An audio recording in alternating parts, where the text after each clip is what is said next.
Отырыңыз.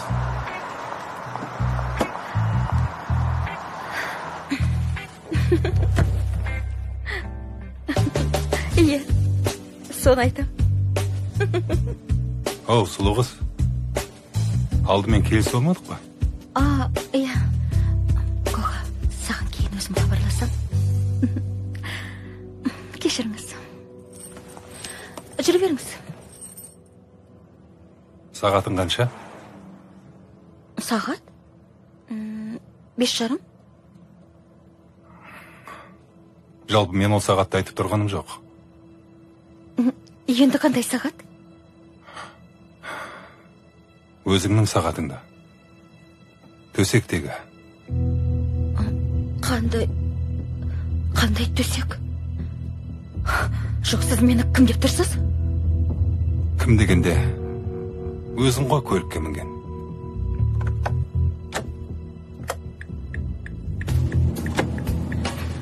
Мен сізді такси екен деп ойлап қалдым. Тоқтатыңыз онда. Жарайды.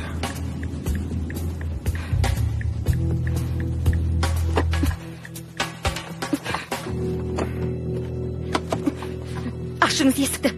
Әйтпесе қазір полиция шақырам. Мұнда полиция жоқ.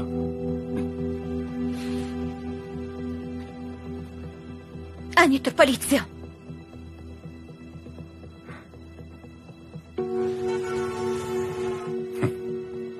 Қой, ол пожарный ғой. Көзіңіз соқыр ма? Қарасаңызшы киімін. Сен киіміне қарап танып тұр екенсің ғой. Кешір, мен де сенің мына киіміңе қарап жезөкше екен деп қалдым.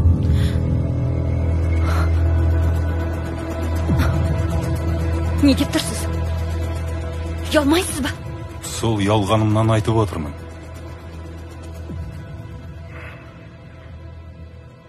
Анау полицияның жанындағы қызды көрдің бе? Көрдің бе? Иә. Кім ол? Дәрігер. Жалпы кім екенін сұрамай-ақ сырт киіміне қарап біліп тұрсың. Енді өзің айтшы. Сенің мына киіміңе қарап басқа кім деп ойлай? Жалғыз мен ба осылай киінген? Заманға еліктеймін деп, жаманға еліктеп жүрсің. Сенің анаң, әшең осылай киінді ме? Қарындасым, сен мені дұрыс жағынан түсін. Мен қыздың етегін аңдып жүрген адам емеспін. Бірақ сенің мына киіміңді көріп, әдейі келіп тоқтадым. Әр қазақтың қызы менің қарындасым. Егер қазақтың қызы болсаң, қазақтың қызына сай киінсеңші. Мысал үшін алдағы телефонды не үшін қаптап қойдың? Енді қымбат қой. Сынбасын деп. Сонда сенен қымбат па? Телефоның бұзылса жаңасын аларсың. Ал тағдырың бұзылса қайтесің? Сол үшін қарындасым, мына телефоныңды қаптап қорғағандай, өзіңнің тәніңді де солай қорға.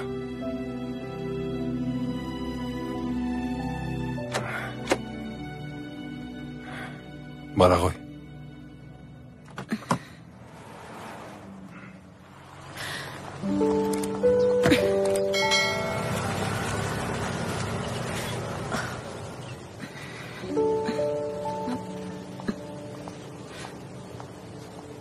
Ұлды тәрбиелесең, елді тәрбиелейсің.